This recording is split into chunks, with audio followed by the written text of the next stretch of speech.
भद्रं कर्णेभिः शृणुयामदेव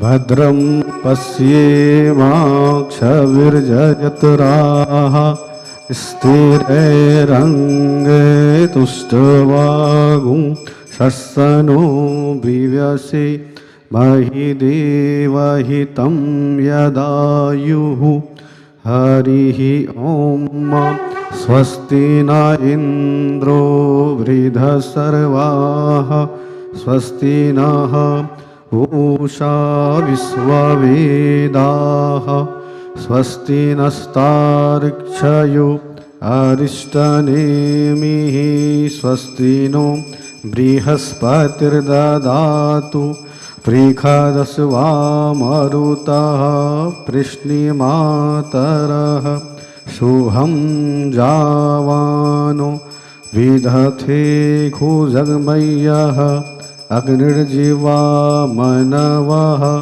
सूरचक्षसो विश्वेनो देव अवशागमन्निह ॐ द्यो शान्तिरन्तरिक्षगुं शान्तिः पृथिवी शान्तिरापः शान्तिरोषधयः शान्तिः वनस्पतयः शान्तिर्विश्वे देवाः शान्ति ब्रह्म शान्तिः सर्वगुं शान्तिः शान्तिरेव शान्तिः क्षमा शान्तिरेधि ॐ गुरुर्ब्रह्मा गुरुर्विष्णुः गुरुर्देवो महेश्वरः गुरुर्साक्षात् परब्रह्म तस्मै श्री गुरुवे नमो न मण्डलाकारं व्याप्तं येन चराचरं तत्पथं दर्शितं येन तस्मै श्री गुरुवे नमः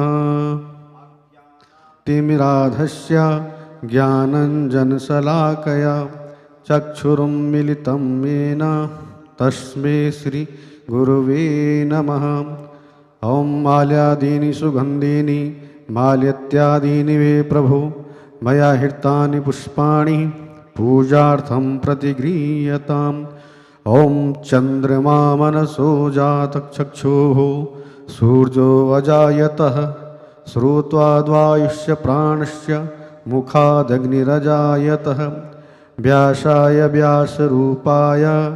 व्यासरूपाय विष्णवे नमो वे ब्रह्मनिधये वासिष्ठाय नमो नमः तस्य जाता प्रत्येक आसीत् सदाधार ते मां कस्मै देवा हविखं विदेहम् ॐ हिरण्यवर्णां हरणिं सुवर्णरजतस्रजां चन्द्रां हिरण्यः लक्ष्मी जातवेदो आवह ताम आव जातवेदो लक्ष्मीमनपगामिनीं यस्यां हिरण्यविन्देयं गामश्वं पुरुषानहम् ॐ जयन्ती मङ्गलाकाली भद्रकाली कपालिनी दुर्गा क्षमा शिवा धात्री स्वाहा स्वधा नमस्तुते जय त्वं देवी चामुण्डे जय भूत्यार्तिहारिणी जय सर्वगते देवी कालरात्रि नमस्तुते। बोलो व्यास जी महाराज की जय। श्रीमद्देवी भागवत महापुराण की जय। सियापति रामचंद्र भगवान की जय।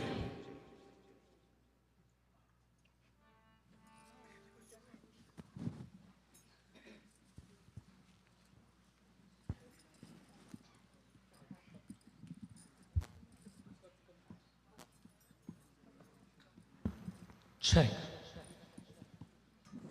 सभी लोग खड़े हो जाएं। Please stand everyone.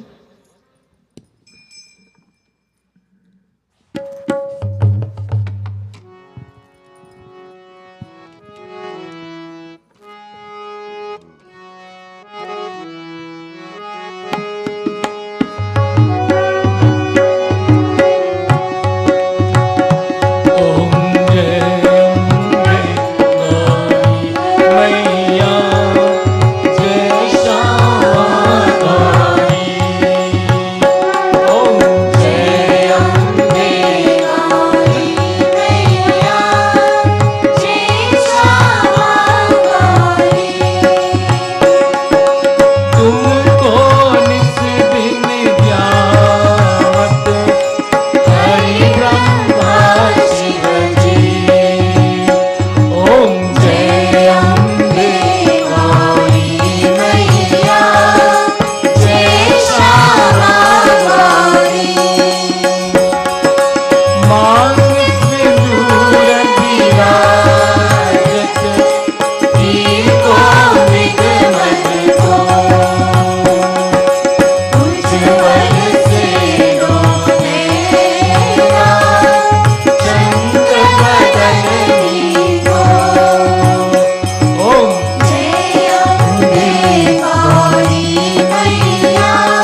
शक्ति माता की जय। सभी लोग आसन लीजिए। Everyone please be seated.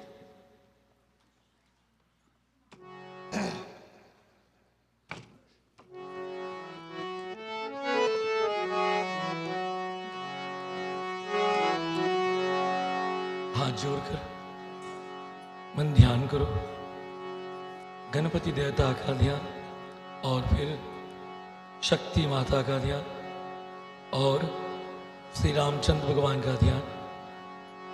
पहले भी गणपति देवता, first Ganesh ji.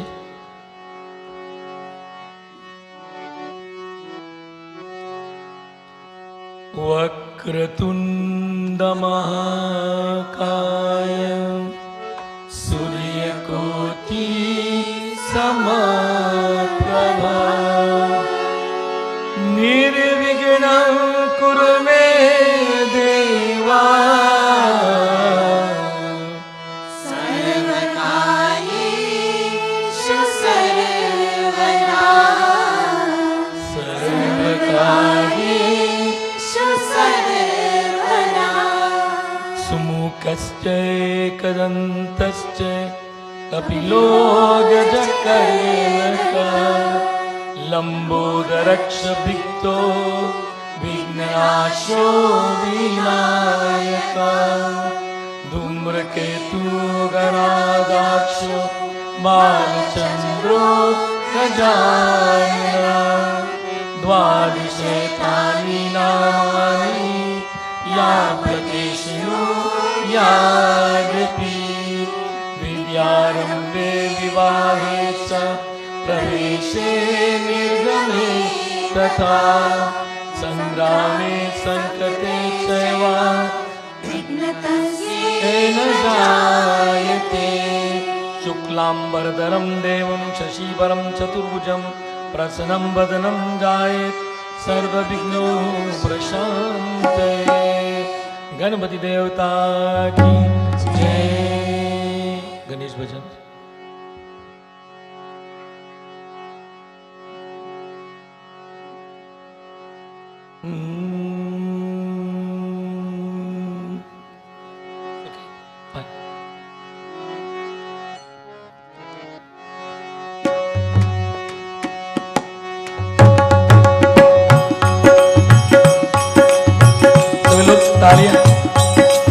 Everyone, relax, smile, clap your hands.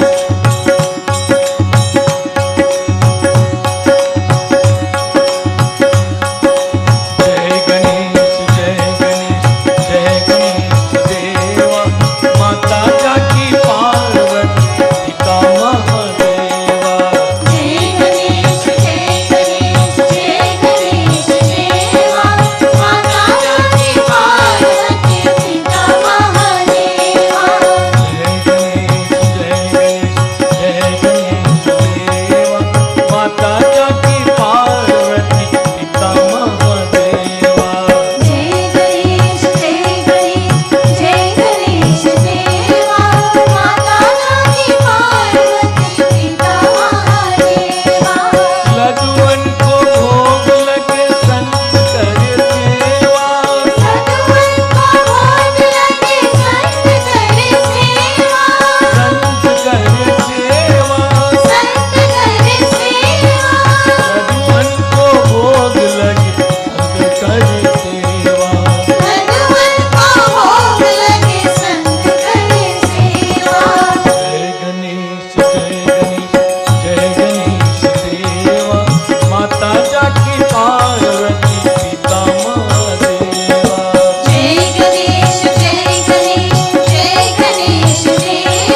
Ganpati देवता की जय. We continue to glorify the divine in the form of Shakti Ma.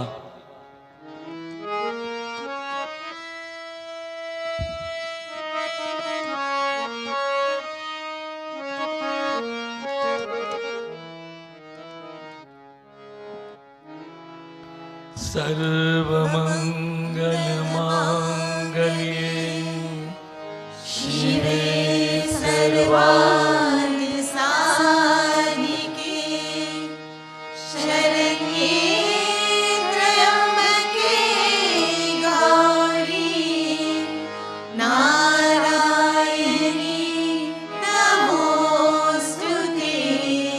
या देवी सर्वभूतेषु बुद्धिरूपेण संस्थिता नमस्तस्यै नमस्तस्यै. नमस्तस्यै नमो नमः.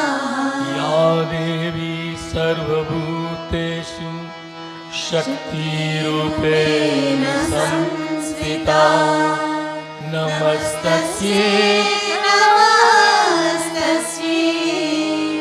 नमस्तस्यै नमो नमः. या देवी सर्वभूतेषु शान्तिरूपेण संस्थिता नमस्तस्यै नमस्तस्यै नमो नमः. शक्ति माता की जय. Now bhajan dedicated to the Divine Mother, offered by Marissa.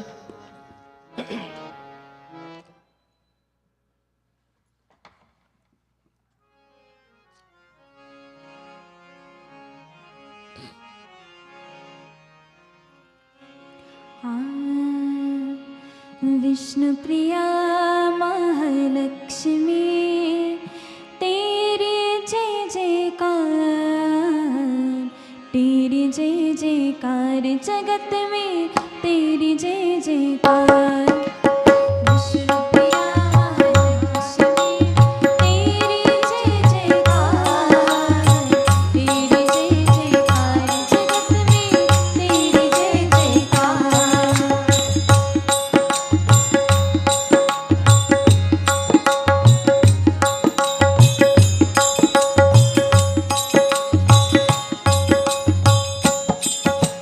जन वंदना करे सुदीपन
now from Manisha and Roshni.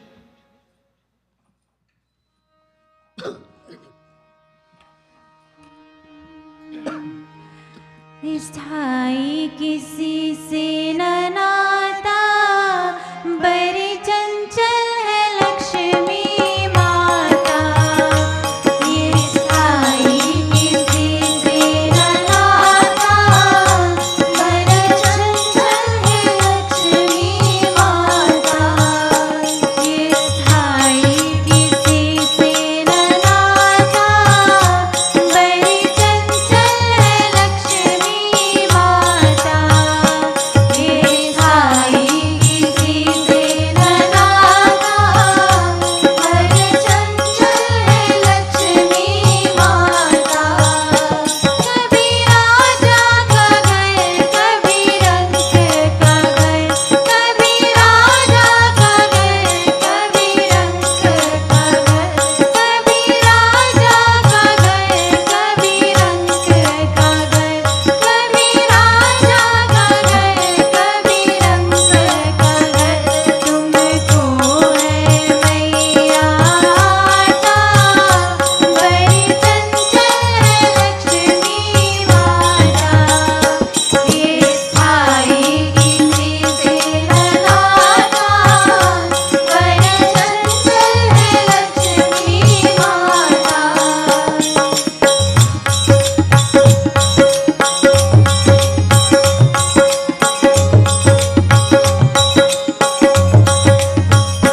दीप जलता जहाँ वास करती वहाँ, दीप जलता जहाँ वास करती वहाँ, दीप जलता जहाँ वास करती वहाँ, दीप जलता जहाँ वास करती वहाँ। गुण माता है सेवक दाता, बड़ी चंचल है लक्ष्मी माता। ये स्थाई किसी से न नाता, बड़ी चंचल है लक्ष्मी माता।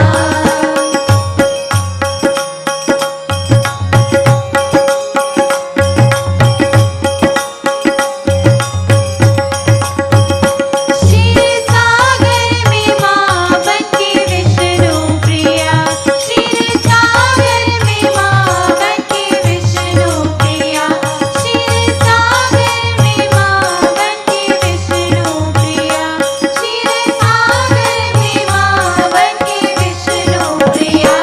रहती है संग सुख दाता, बड़ी चंचल है लक्ष्मी माता। ये स्थाई किसी से न नाता, बड़ी चंचल है लक्ष्मी माता।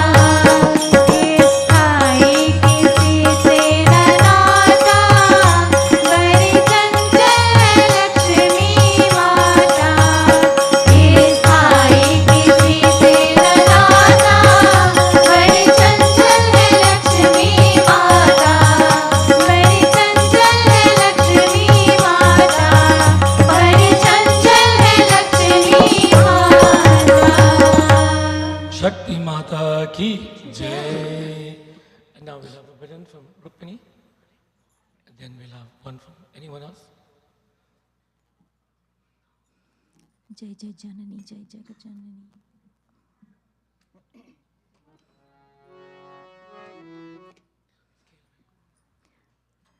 जय जय जननी, जय जय।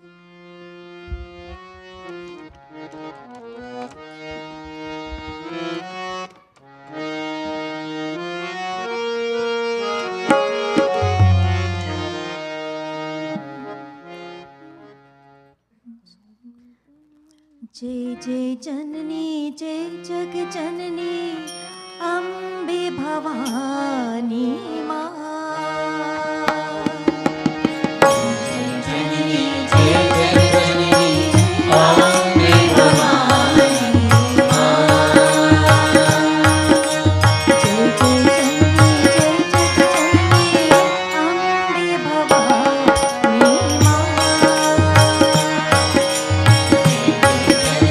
जय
Jai.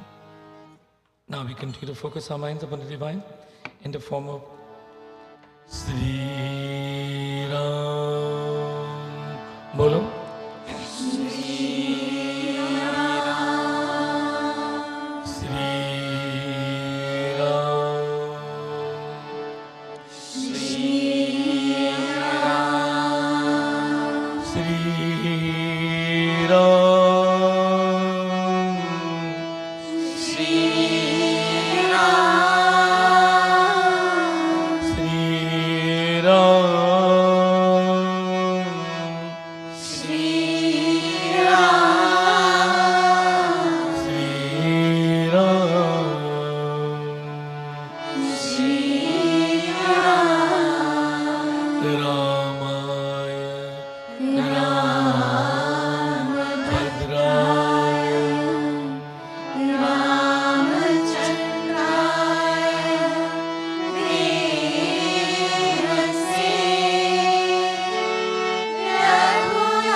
सियावरी रामचंद्र भगवान की जय। सभी लोग स्वागत। Let me take this opportunity to welcome each and every one of you here today. As we are now in the fifth night of this Navratri. We are in the second night of glorifying the Divine Mother Lakshmi. Last night we spoke extensively about Lakshmi. Tonight, briefly, we want to talk about Lakshmi Ma, and then we shall proceed to reading from the Ramcharitmanas. Because as you know, after the Ashtami, there will be Navami, and that is the Navami Ram Janam. And that day, we celebrate the coming of the Divine Lord. So starting tonight, we shall read the appropriate kathas from the Ramcharitmanas, the prelude to the arrival of the Lord. What were the reasons, what occurred, and how did it occur, and what's the value, and who gained benefit, and who would gain benefit from the Lord coming into this world. Lakshmi Mata, in all traditions as we know, it's considered to be the deity of wealth and prosperity. And in all of our images, you see somewhere by gold coins are falling from our hands. And you and I pray to her, and we take our wealth and our possessions and place them at her feet and ask her to bless them that they can grow in value. And there's nothing wrong with that, because she is the all-powerful, all-glorifying, all-encompassing wealth factor. But then one must ask a question: why is it the women are given that vardhan in a family, that they are the Lakshmi, and the men are the one who are supposed to go out and work? Well, maybe working for the money is not what it's all about, but making it be valuable. It is believed, the tradition was, that the wife will receive whatever is earned by the husband, and then she will apply her skills to make it bring joy to the entire family. And that joy that she was able to create by taking what was earned and brought into the family was truly the wealth of the family. It is not how much money they had in the bank, but how happy they were with what they had that made them wealthy. So we tend to look upon wealth as how much we have, but wealth should be looked upon as how happy we are with what we have. If I have millions of dollars and I'm not happy, then I'm not wealthy. But if my dollars do not matter as much as what my wealth is, but there is happiness within my mind, then I am wealthy. So we pray tonight and glorify that Divine Mother Lakshmi, who Anadhana ki Maharani, and we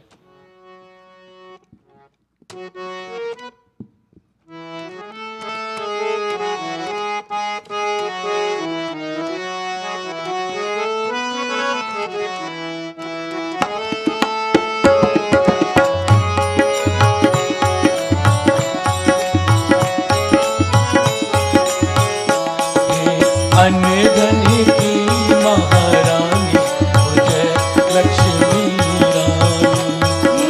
अनधन की महारानी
सबकी रखना लजरानी हो जय लक्ष्मी रानी।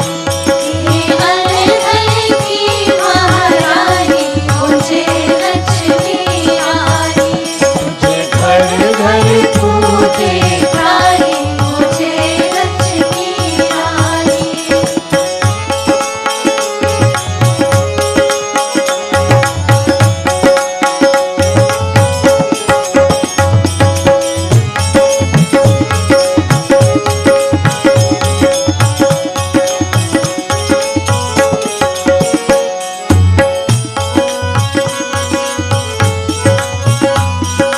मन से जो माँ की पूजा करे, माँ उसके सारी दुखड़े हरे।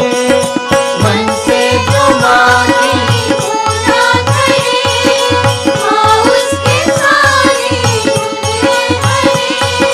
गिरती हवा की किस्मत तुम्हारा, चलती कभी और बनता करे। कोई देवी न तुझसी रानी हो जय लक्ष्मी रानी। अनधन की महारानी मुझे लक्ष्मी रानी, तुझे घर घर पूजे रानी मुझे लक्ष्मी रानी, तुझे घर घर पूजे रानी मुझे लक्ष्मी रानी। In every home, tujhe ghar ghar puje prani. In every home, they worship you.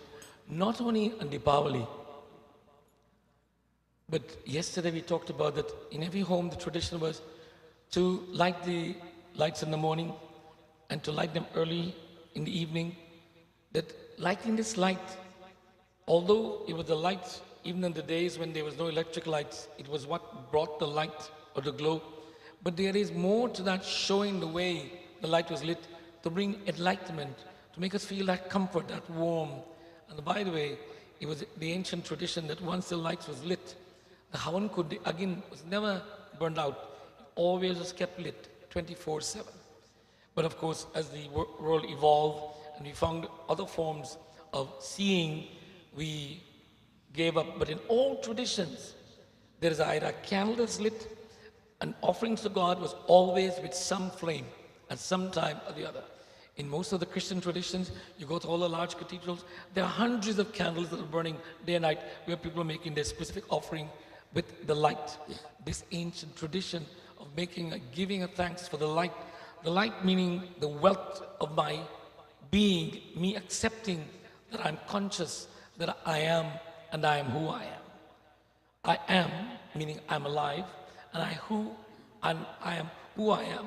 The question is, who do I want to be? In talking about the wealth that we receive from the Divine Mother, if the Divine Mother was to appear here right now and says, okay, who would you like to be? Well, I don't know, could I be the richest person in the world? Or could I be the most good-looking person in the world?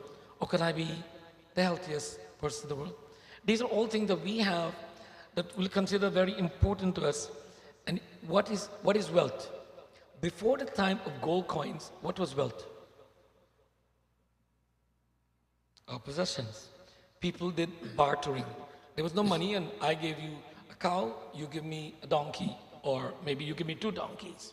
I give you 1 goat, you give me 2 chickens. Or I gave you some mangoes and you give me some sapadilla. Or I give you some bananas and you give me some plantains. Whatever, it was always a trade. And there was not, well, just imagine how they measured wealth then.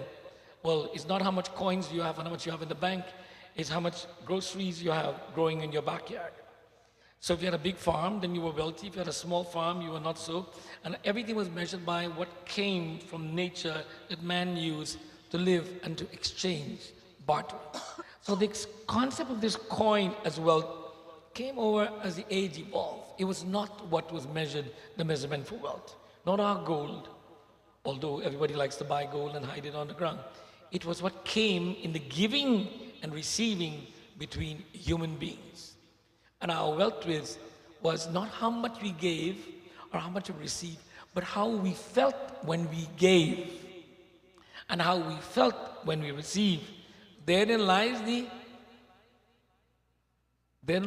true wealth. This undone giving of grains was considered to be the highest form of exchanging of wealth. Now, all of us know that during the marriage ceremony, that in the invitation, even today, you might receive an invitation, and inside the envelope, there's a few grains of rice. Now, why do they do this? The tradition behind it, in ancient times, there was no such thing as a written invitation. And some of us who are from the old country, especially from the colonial countries, will remember that there was a person that we call the Nawa, or the person who's the worker. He will be assigned the task to send invitations.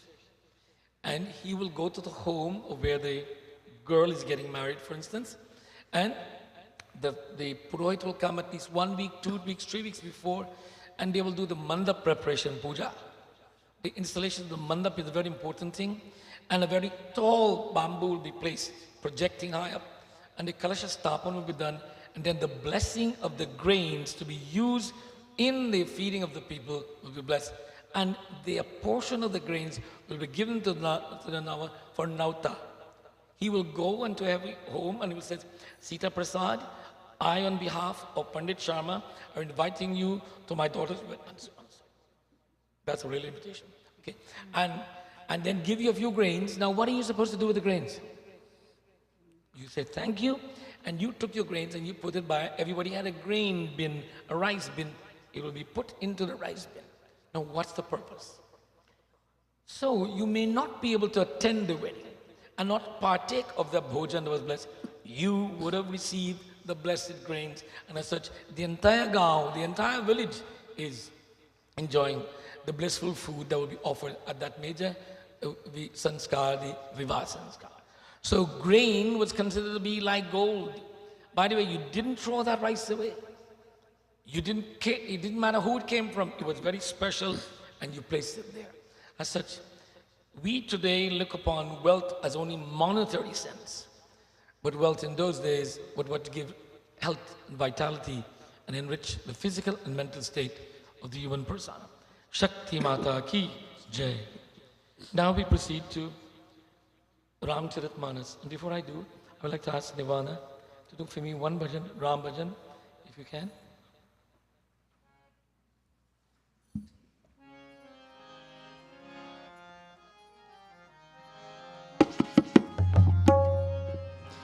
जय रघुनंदन जय सिया राम, जय रघुनंदन जय सिया राम, जय रघुनंदन जय सिया राम, जय रघुनंदन जय सिया राम। हे दुख भंजन तुम्हें प्रणाम, हे दुख भंजन तुम्हें प्रणाम।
सीतावरी रामचंद्र भगवान की.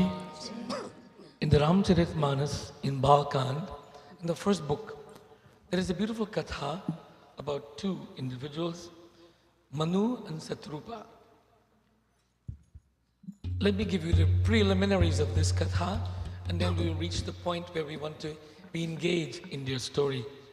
These two beings lived very well, and they are of royal lineage, and they reached a certain stage in their life where they felt that they have been enjoying all of the joys of arth and kam and dharma. And they thought to themselves that maybe they need to dedicate themselves more to achieving moksha. Moksha meaning oneness with God. But I want you to know, if you are living a life of dharma, enjoying arth and kam, then you are very much associated with moksha. But they wanted to get the final stages of this moksha, that oneness with God, totally, and nothing else to be mattered. So what they did, and the advice of their guidance counselors, their gurus, guidance counselors, their gurus, they were advised to give up all their materialistic possessions and to hand over all of their possessions to their children. If the guidance counselor tells you to do that today, please don't do it. But in symbolism, they were saying they need to give up responsibilities for materialistic things. They're not in the state to want anymore. They must give up everything. And they agreed, and they searched, and they handed over all of their earthly possessions to their children. And they decided to become sannyasis. That is to go into the forest and be dedicated only one thing, to meditate upon God. And in their Om Namo Bhagavata Vasudevaya. So they went into the forest and they were greeted by the rishis and the munis, and they were given hermitage to exist. And they went into the stage of tapasya, day and night, starting out simple and then progressing, whereby they will reduce their food intake, they will reduce their water intake, and then in their meditation, their bodies became totally emaciated after a long time. In this state of penance, constantly, what happens? Remember, they went there with a desire, and the desire was to become closely connected to God. We join them now, page 103, Chaupai 3, Prabhu Sarvagya. The Lord, having witnessed their penance, now responds to them in their actions. But first, let us offer Varnanam Marat Sangana Rasanam Chandra Savapi Mangalanam Chakarta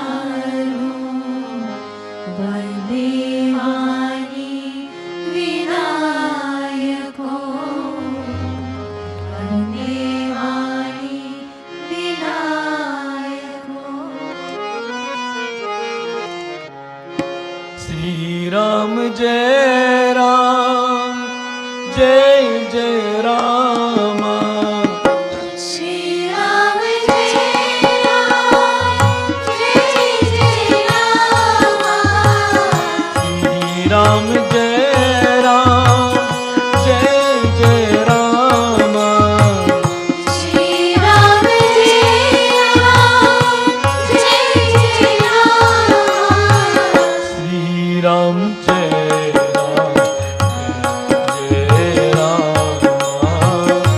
Shri Ram जय राम जय जय राम प्रभु सर्वज्ञ दास निज जानी प्रभु सर्वज्ञ दास निज जानी प्रभु सर्वज्ञ दास निज जानी प्रभु सर्वज्ञ दास निज जानी गति अन्यायता रस निपरानी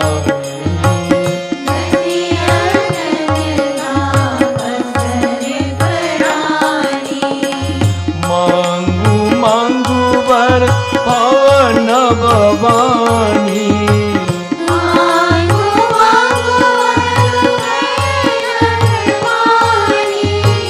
मांगू मांगू भय भयन भवानी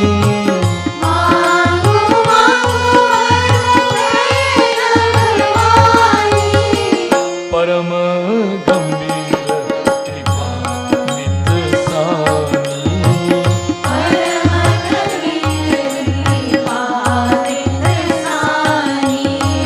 परम गंभीर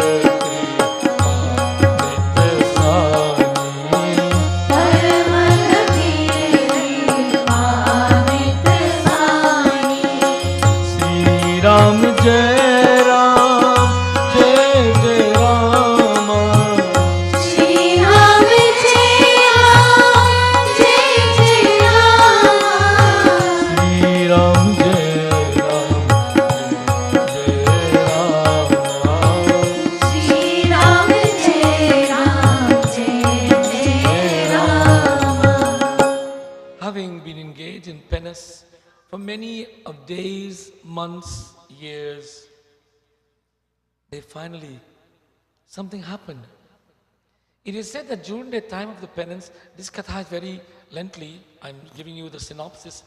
In their time of penance, they were tempted many times.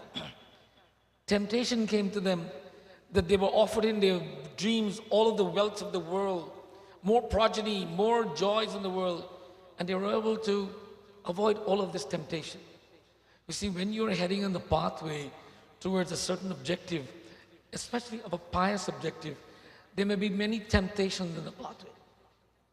And one has to be strong to walk the path, the course, knowing that the objective is that, whatever that objective is. And they set their minds that they only have one objective. They want to get closer to God. Then on one day, from the heavens, it burst out a voice, Mangu, Mangu.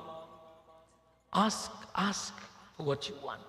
Imagine if you woke up one morning and you're wide awake, not dreaming, and you hear a voice saying, ask what you want, and it's not your spouse. And then you looked around and said, where is that voice coming from? And then it says, it's from up here, and it's not somebody in the roof either. Imagine if you're hearing a voice from the heavens. How would you respond? Do not wait for that to happen, please, in this day and age. Because the voice from the heaven may be a rocket ship blasting off to the moon, or a bomb that has been exploding somewhere. The voice from heaven will come from the voice within. You know, and please do not take this as a derogatory statement against any faith tradition. In the Abrahamic faiths, we look up to God. And the realities are, depending which part of the world you're seated on, where is up and where is down. There is no such thing as, well, that's up. It could be down. It is said in the Dharmic traditions We look within for God, not up. Although we tend to look up, Hey Bhagwan, but it's Hey Bhagwan. Look within for this God. When they were meditating, they were not looking up for God. They were meditating upon the God within. And then the Lord presented himself outside of them. In the Ramcharitmanas, those of you who read the Ramayana, we will know of Sutikshana's Katha. And I know all of my students know this Katha very well. So I wouldn't want to ask them to tell me it, but just to refresh their memory, Sutikshana was such a bhakta that when he heard the Lord was coming, he went into samadhi and sat on the road. And because he was with great expectation waiting for the Lord to come. And he sat on the road in meditation, but the Lord coming along saw him in such joy, put him into samadhi and put an image into his mind. He says, you want to see me? See me inside. And then Sutikshana was so focused upon the Lord inside that even when the physical Lord stood in front of him, he could not see him. Bhagavan had to touch him and wake him up and says, Jago, Jago, wake up, I'm here. You see, if you find the Lord inside, he will be always on the outside. Now let me make a statement. Do not leave homes and come to this mandir thinking you'll find Bhagavan here if you didn't bring him with you. If you were not sure of his presence with you, maybe when you are here, you will confirm his presence and then you will realize his presence with you. But it is said, Mandir, Masjid or Gurdwara, Prabhuji to se pyar se. We are going to Mandir, Masjid, Gurdwara looking for the love of God, and we fail to realize Hriday mein. If we don't have that love for God in there, we will never find Bhagwan. Ye mandir kya matlab hai? Man, dil. The temple of the mind. So Manu and Sushruta, of course, were of that state where they were focusing their minds. And through their mind, they brought the Lord to, it is said, Bhagavan succumbs to the devotion of the devotee. He becomes a servant to the devotee. But we must never think of him as a servant. We must always think of him as a master. A child must never think of the mother and father as a servant, but parents are always serving their children. But the day the child says, you are my servant, that's when they stop being their parents. But what does the parent do? The parents are constantly serving children throughout from the time they arrive. Prabhu Bhagavan is the same nature, that he succumbs to the desires and the wishes of the children. And Manu and Sushruta wanted to see. When the question was asked them, what do you want? Ask. What happened then? Of course, we'll be skipping a few chaupas here. So follow me, please.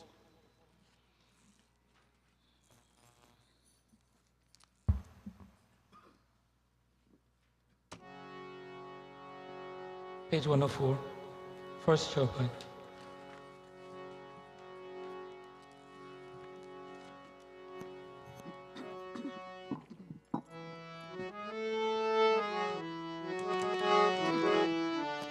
Ram, Siya Ram, Siya Ram.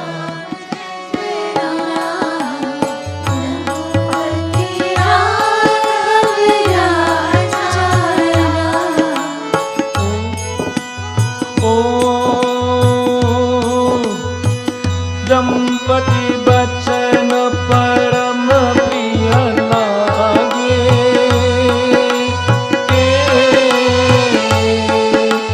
मृदुल विनीत प्रेम रस पागे। राम सिया राम जय जय राम रघुपति राघव राजा राम।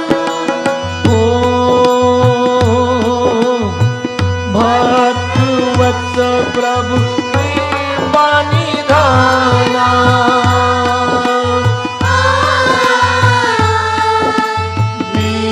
विश्वास प्रगति भगवान।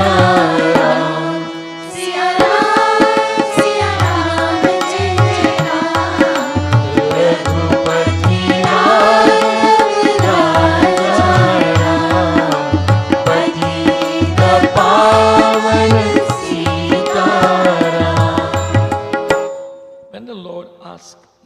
Trupa to ask what they want, they requested that, oh Lord, can we see you please in physical form?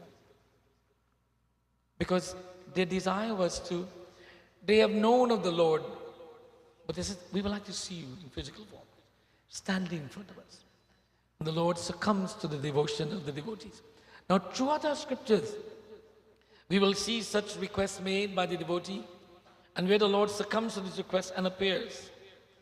In this same Ramcharit Manas, Bhai Pragata Kripala Deen Dayala Kausilya Hitakari. Kausilya Hitakari. Hitakari means the reliever. Prabhu Sri Ramchandra Bhagavan took avatar in the home of Raja Dasrath. Amongst one of the things is to be the reliever, Hitkari to Kausilya. She had a desire also to have the Lord as a baby.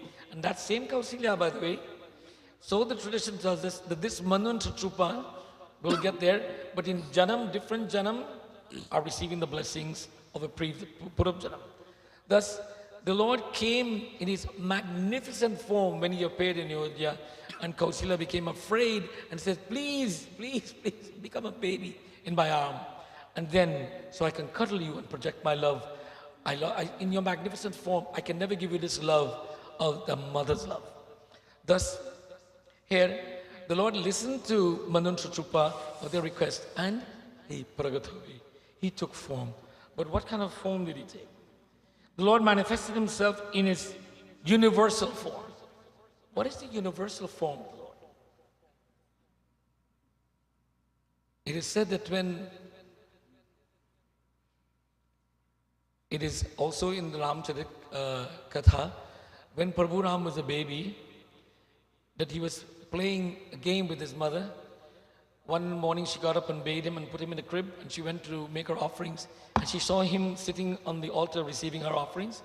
And then she thought she was not feeling well. She ran back to the cradle and see he's still in the crib, and she wanted to know how come. Of course, this is the power of the Lord. And then finally, when she questioned him, he opened up his mouth, and in there she saw the entire universe. Now, the real world of God is the entire universe, by the way.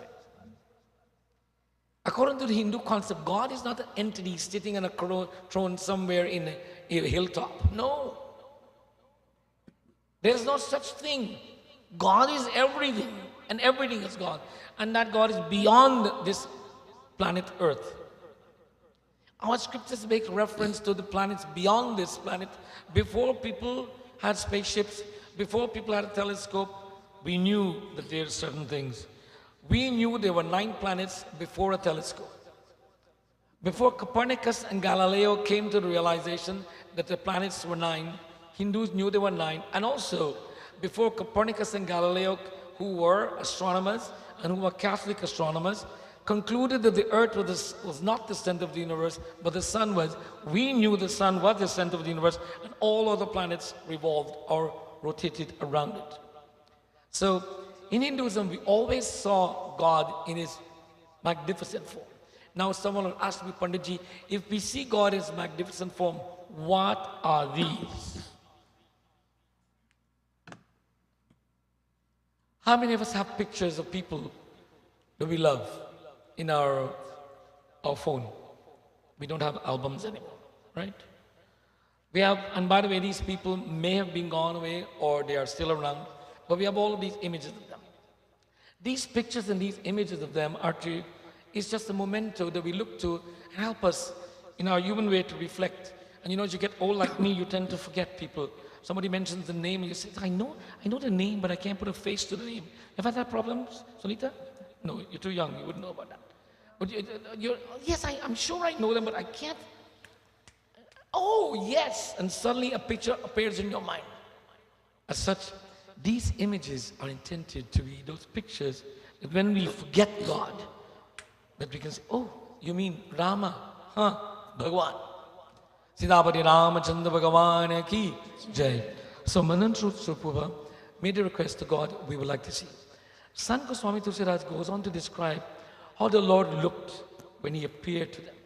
He described his body, his neck, his feet, his arms, his head, his crown, everything glorifying the Lord in most of his beautiful way. Sitapati Ramachandra Bhagavan ki jai. Now, you and I as human beings, we tend to ask and say, if I get this, I'll be happy. Get what happens when you get that? You want something else. If I only get this, Bhagavan, or if you only give me this more, I wouldn't ask for anything anymore. But as soon as we get what we ask for, we want something more. Our desires are unending. So let us join them as they are now enjoying the beauty of the Lord in His magnificent form. Page 105. Doha at the bottom.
Having seen the Lord in physical form, taking a form as Vishnu Bhagavan, standing in front of them, they prostrated to this Lord and thanked Him for succumbing to their desire.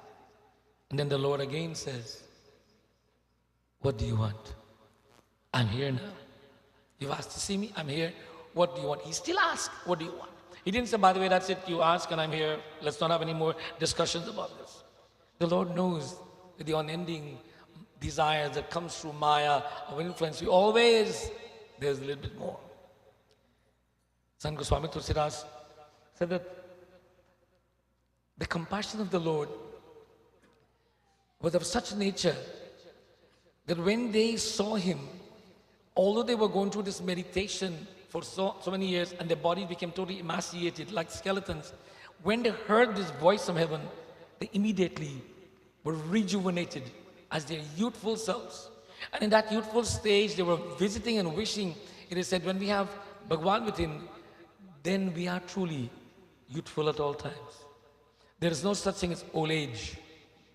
It's only a concept in our minds. Because the body is constantly withering away. From the time we arrive in this world, the body is in a process of decay. We can't stop it. And as such, the self within the body is always youthful. And it's even more youthful when we are committed to the divine. Thus they returned to their youthful state in physical sense. They see the Lord present to them. They prostrated, Shastanga Pranam. Manvantara Trooper laid flat on the ground in front of the Lord. The significance of the Shastanga Pranam. We all tend to bow gently with humility. Shastanga Pranam, we have said we have 8 limbs, but we think of we having 4. But it's looked upon as 1, 2, 1, 2, 3, 4, 8. When everything touches the ground, I am nothing but the earth that I've come from. I am the humblest, I am like the dust of the earth. That's the significance of Shastanga Pranam or any bowing. We bring ourselves to that state whereby we are base material. And we say to the Lord, this is who I am. I am the Pancha Tattva, earth, water, air, space, and heat. That's who I am. Because when this Atma leaves, that's what's returning. This is the significance of the Shastanga Pranam. Thus, in this stage, they then rise up, and the Lord said, ask what they want. So now, Let's see what they ask for. Next chaupai.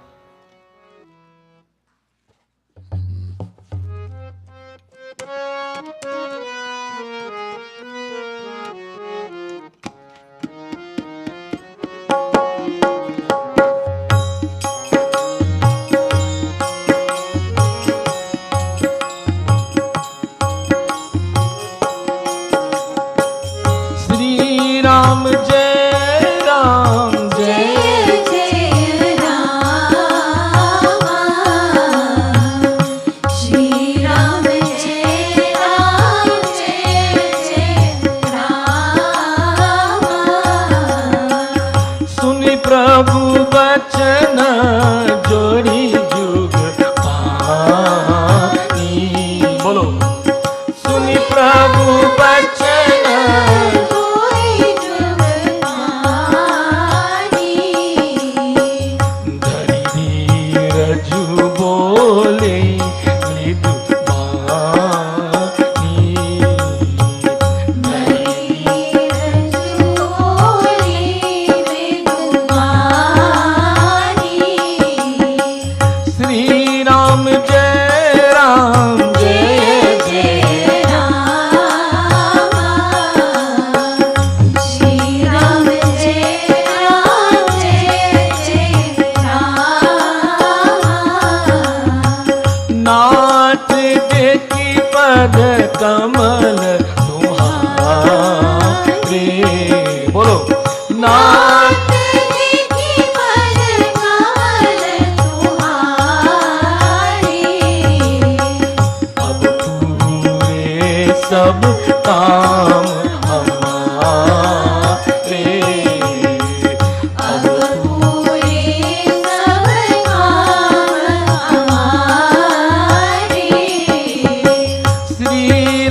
Divine Lord, having presented himself to Mandir Troopa, they have witnessed his beautiful form and filled their eyes to the fulfillment of his presence in their lives.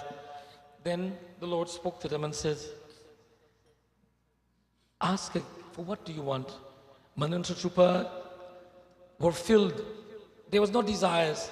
And this is the Lord, we have seen you and our desires are fulfilled. But, here comes the but.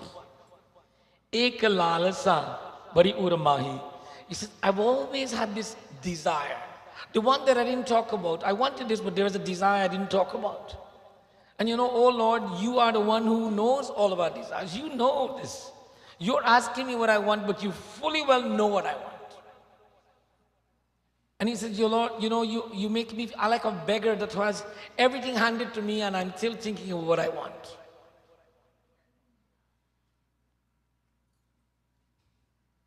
I'm like a beggar who I have everything handed to me and I'm still thinking of what I want. Here, we are all beggars at the doorway of God at all times. And we're always wanting, but He's always giving, but we still want more. But they had a unique request. And in this exchange of dialogue between the Divine Lord and the devotee, God is always asking, how can I help you? And we're always saying, I need more than you help me with. We're never saying, thank you for whatever I have. The mother says, here, have some more food. No, mom, thank you. It's so delicious. I might fill, but I'm up to here. But if I only constantly want, what will happen? I'll choke. Or I might have upset stomach. But there's a limit to what we can want. And the Lord is always responding. Now, let me clarify this statement and make us all understand that all of us only get what we want from God. He never gives us something we don't want. In the modern age of the GPS, the Global Positioning Satellite, I have discovered something unique about that device. I continue to call it the God Positioning Satellite, GPS. And let me explain why. Now, here's how it works to the best of my knowledge. If you have one of these things in your car, and I know Anjani has one, she uses quite a lot. Anjani, what do? You tell it where you want to go, right? You come on, talk to me.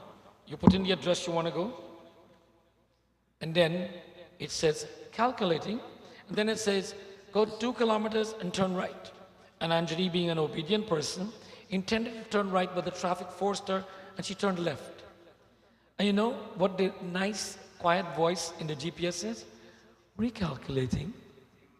It doesn't say, hey, you dummy, what do you think? Why are you turning left? I told you to turn right. It recalculates, and then, can you please? It says, it tells you to make a U-turn also. Go 2 kilometers and make a U-turn. And Anjali says, no, it's against the law to make a U-turn. She says, make a U-turn. And then hopefully Anjali will take the appropriate place where she can make a U-turn and return back. And then she goes along, and all the way through, the GPS will keep saying, turn right, turn left. And if you do not follow the instructions, it never complains or says, what's the matter with you? It doesn't say, are you sure you know where you're going? Do you want to change the address you're going to? It is set that you've decided where you're going, and I'm going to get you there regardless of what I take. Hey, Bhagavan. As long as we decide where we want to go, there's nothing that will stop us. As they said, it doesn't matter what anybody does. If they set their mind to go that course, that is what they will do. God even does not stop them. God says, I will open the door for you. And as such, this concept that God is always here to give us and to help us to get what we want. Now, Mandir Troopa had a little bit of an extended desire, a hidden desire. All of us have a hidden desire. All of us would like to live on an island in the Bahamas and own most of it, no golfing, but nice beach around, and you know, have fresh fruits every day, and have somebody come and do all the laundry, and have maid service, and then ask us when you wake up in the morning, what would you like to breakfast? None of you have that desire? I don't have that desire because I have that at home already. My wife wakes me up in the morning and says, what do you want for breakfast? But there's a hidden desire always that, you know, oh, boy, if I had the money, you know, if I was There is always that little bit. But when we tend to accept, no, that will never happen, and we move on. There was a moment, the dream. Manu and Sutruppa had this same dream, and they asked the Lord for it. And then this Doha on the next page.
हे दिनियों के शिरोमणि, हे दया सागर, ओम ocean of mercy, Daya Sagar, hey Nath,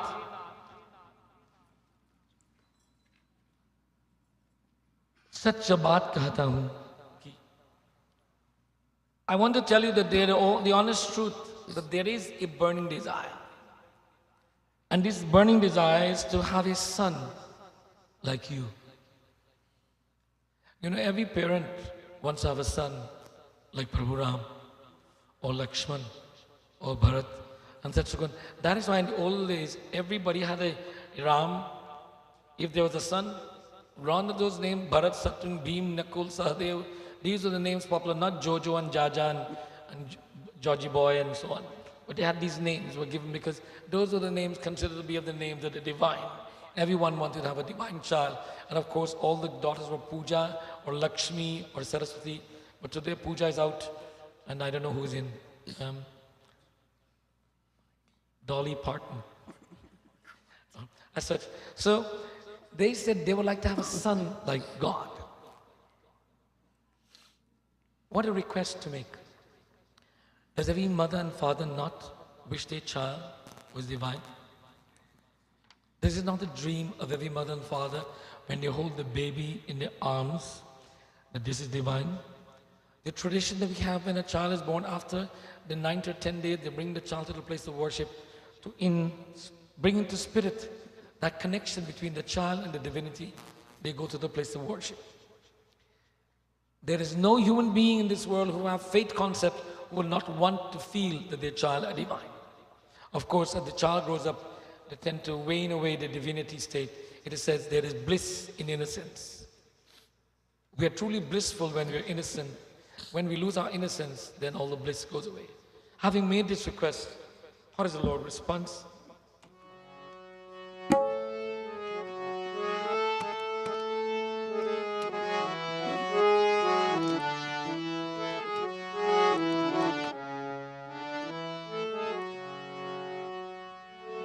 Sri Ram Jai Ram, जय जय रामा, श्री राम जय राम, जय जय रामा, श्री राम जय राम, जय जय रामा, श्री राम जय राम, जय जय रामा। देखी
evamastu. Sanskrit, evamastu, so be it, let it be. The Lord says, having listened to the request, He says, you've requested, you made a request that is difficult for me to comply with. For I'm only one. And if you want someone like me, then I will have to come myself. There's no one who can fill my role, and I shall come. Evamastu, so be it, I shall come into your home. And so the Katha tells us that this same Manvantara, after many janams, were reborn again as Dashrath and Kausalya.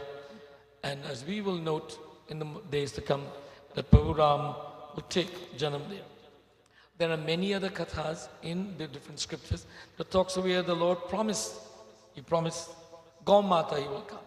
He promised others that He will come to do things. He made promises, and He was cursed also that certain things He has to do, He has to endure. As such, the katha is also presenting us the effects of karma. The effects of karma to let us understand that it doesn't matter which birth we're in, and although we must be conscious, the Hindus believe that there are many births, that we get the benefits of our karma even in the next birth, not only in this birth. Tonight's katha, but it had to tell us, give us an indication of why the Lord comes into the world.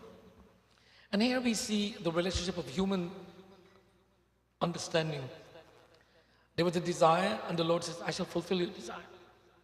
And we take that in a literal sense and say, yes, He will come and He'll be born in your home to bring joy. But does the Lord not take birth in other homes? Is not every child the arrival of the Lord? Note carefully and do the analysis yourself. We are soul. We are the Atma. This Atma is a spark of the Paramatma. If you take a cup of water from the ocean, it is still water. The ocean is a vast amount of water, but water from the ocean is still the same water. You bring them back together, they immerse into one and become the ocean again. You and I are like a cup of water from the ocean of bliss of the Divine Lord. We are water. We are pure. And as such, we are divine. We are all divinity. We have to come to that realization that just like the cup of water that comes from the ocean is the water and will be no different from the water from the ocean, one day we will merge with that ocean of bliss and mercy. And we are told, Atma tvam girijamati sahachara prana shariram griham pujate vishyopubo rachna nidra sama drishtiti. In our prayers to Bhagavan Shiva, we declare that, O Lord, I am the Atma, but I am a spark of your divinity. O Lord, show me the way that puja, that all of my life is puja unto you, thanking you for the spirit that I am, which is a part of you. That is why every child in the early ages of their lives wants to glorify their parents when they're in the innocent stage. Nothing is more important than their mother and father. Their mother and father is more than God. But as we lose our innocence, we lose our connection. Similarly, as we become attached to materialism, we lose the connection or the attachment to the divinity. And from time to time, we need to go into tapasya, not like Manvantara, not for hundreds of years, and not to leave our earthly possessions, but while we live in this grihast ashram, we are karma yogi, where we must be conscious that we need to reconnect with God. And during Navratri, as I mentioned in the earlier stages, the first 3 nights, we are reflecting and reviewing. In the second 3 nights, what are we doing? We are recalibrating and recharging. And in the last 3 nights, we will be approaching the reconnection with the divine. Sitavati Ramachandra Bhagavan ki Jai. Let me take this opportunity to thank all of you being here tonight with us. Those of you who have joined us for the first time in the Mandir here, is there anyone who come for the first time? कौन पहले बार आए हैं? हाथ उठाइए. Oh, one. Oh, धन्यवाद. So many people. तालियां.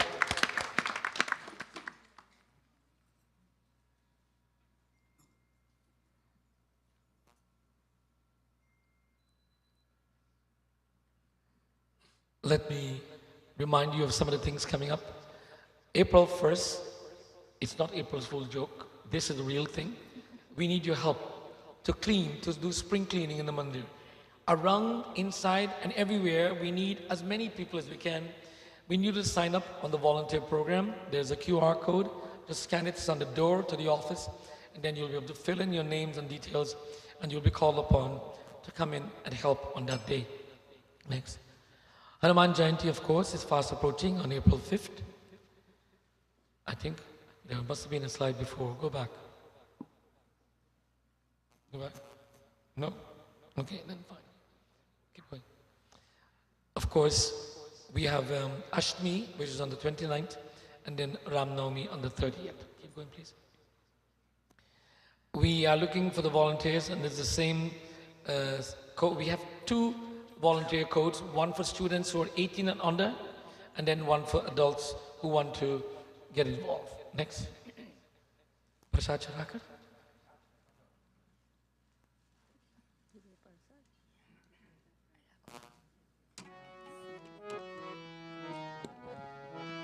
आओ भोग लगाओ मेरे मोहन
कृष्ण कन्हैया लाल की जय, सीतापति रामचंद्र भगवान की जय.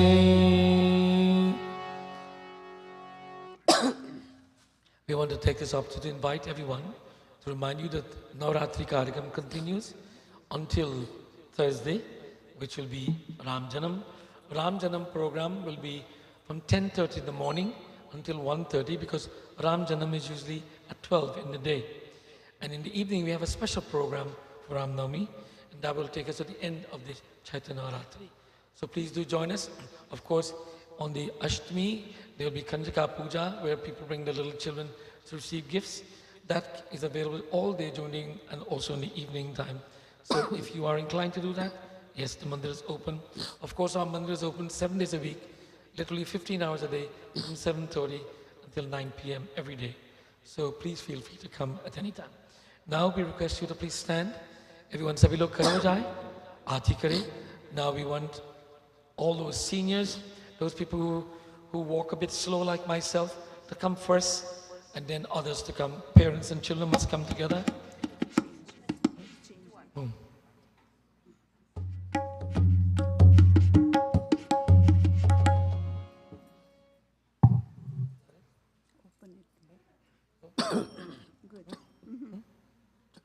Okay.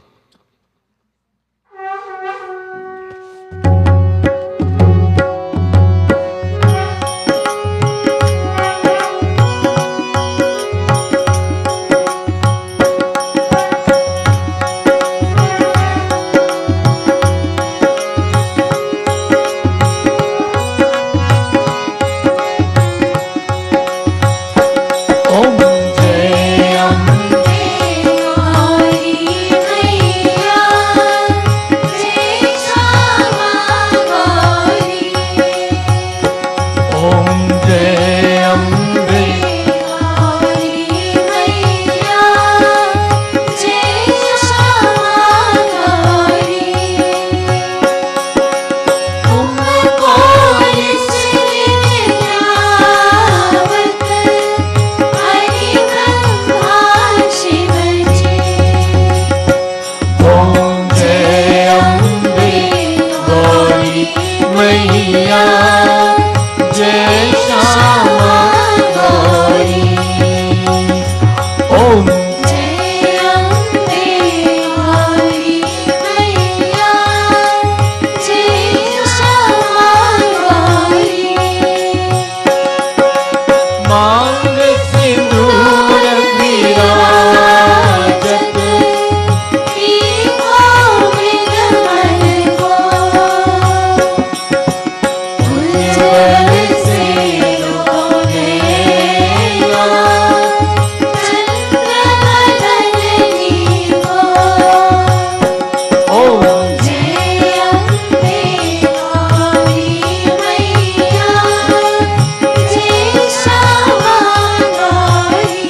जीवन ज्योति। ओम जय अम्बे गौरी मैया, जय श्यामा गौरी। ओम जय अम्बे गौरी मैया, जय श्यामा गौरी। श्री अम्बे जी की आरती जो कोई नर गावे, कहत शिवानंद स्वामी सुख संपत्ति पावे। ओम जय अम्बे गौरी मैया, जय श्यामा गौरी। बोलो सुनो मेरी देवी पर्वत वासिनी, सुनो मेरी देवी पर्वत वासिनी। तेरा पार न पाया, तेरा पार न पाया। बोलो सुनो मेरी देवी पर्वत वासिनी, तेरा पार न पाया, तेरा पार न पाया। सभी लोग हाथ जोड़कर बच्चों सुनो और देखो। Children, this is how we clasp our hands in front of our chest and we bow our heads. I ask you to listen to the voice of Nirvana Sharma as she will lead us in closing prayer. Om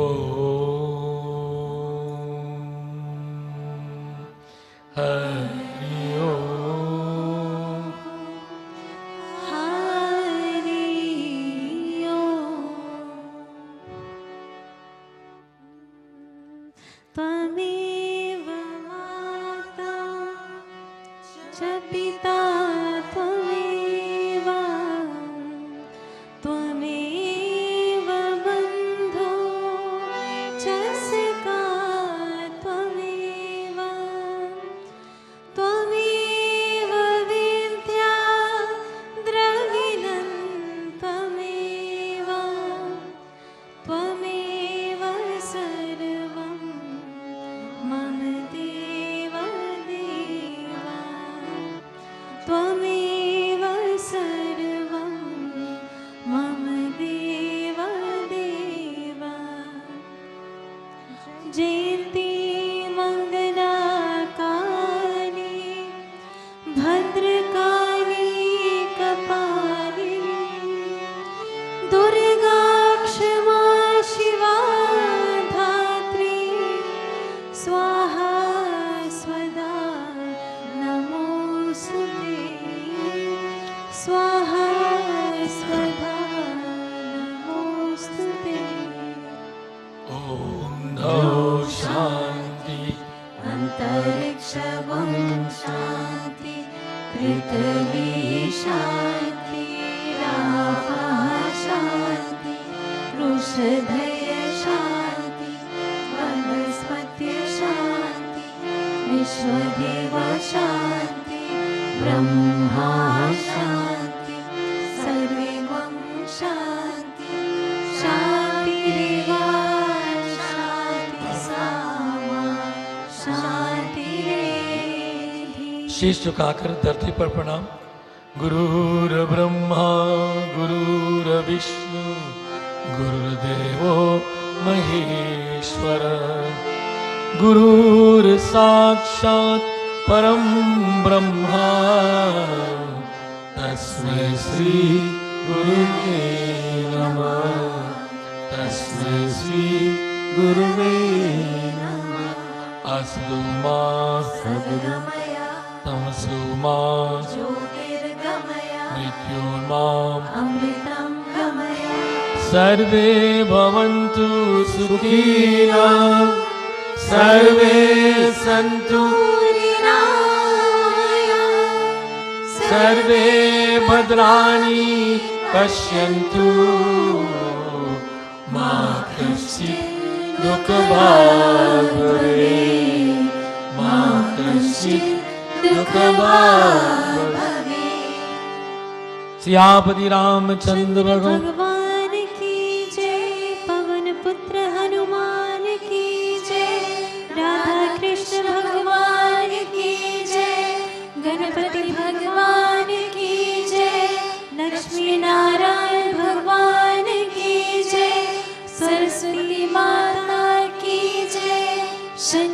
भगवान की जय, जगदम्बे मैया की जय।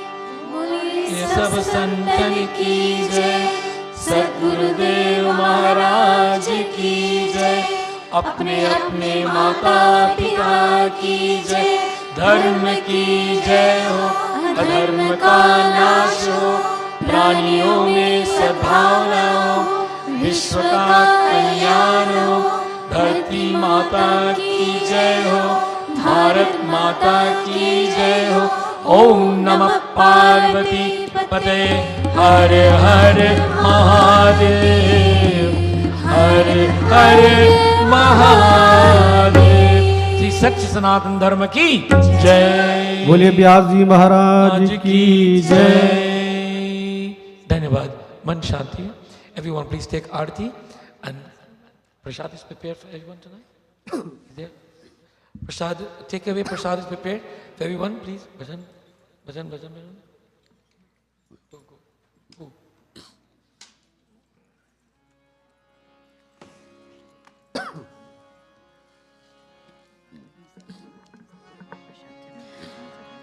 जय मां जय